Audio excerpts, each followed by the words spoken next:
भिक्खू ज्ञानज्योती महाथेरो यांच्या नेतृत्वात सामूहिक जयंती समारोपानिमित्त अकोला ते मध्य प्रदेशातील डॉक्टर बाबासाहेब आंबेडकर यांचे जन्मस्थळ महूपर्यंत धम्म पदयात्रा काढण्यात आली आहे।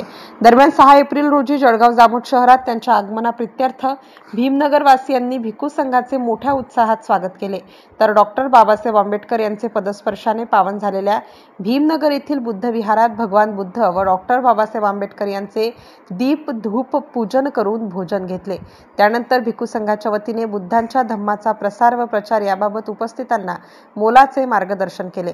त्यानंतर दुपारी 3 नंतर जळगाव जामोद शहरातील सिद्धार्थ नगर, पंचशील नगर, गौतम नगर मधून मार्गक्रमण करीत ही पदयात्रा खांडवी मार्गस्थ झाली। यावेळी शहरातील सर्व धम्म बांधवांनी भव्य दिव्य अशा प्रकारे भंते ज्ञानज्योती महाथेरो व भिक्खू संघाचे पुष्प उधळून स्वागत केले। या कार्यक्रमाला जळगाव जामोद शहरातील उपासक उपासिका मोठ्या संख्येने उपस्थित होते। MCN न्यूज मराठीकरिता उत्तम आगरकर, जळगाव। 6 एप्रिल जळगाव जामोदच्या शहरामध्ये पूजनीय भिक्खू ज्ञानज्योती महाथेरो आपला आणि त्यांचा संघ, त्याचबरोबर त्यांच्यासोबत उपासिका आणि उपासक आपल्या जळगाव शहरामध्ये येताबरोबर त्यांचं भव्य स्वागत करण्यात आलं।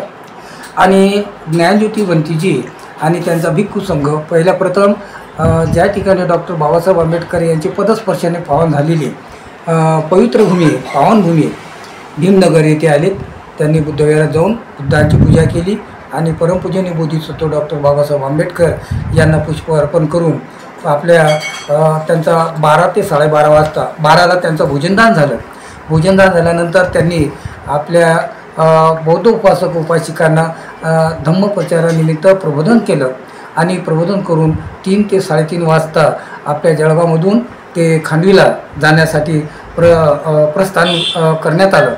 त्या अगोदर ज्या या धम्म यात्रेला आणि पदयात्रेला इथं आल्यानंतर ज्या दानशूर व्यक्तींनी जे दान दिलं आणि सहकार्याची भूमिका दाखवली, पहिल्याप्रथम मी आयोजक गौतम वर्दळे त्यांच्या मनापासून स्वागत करतो।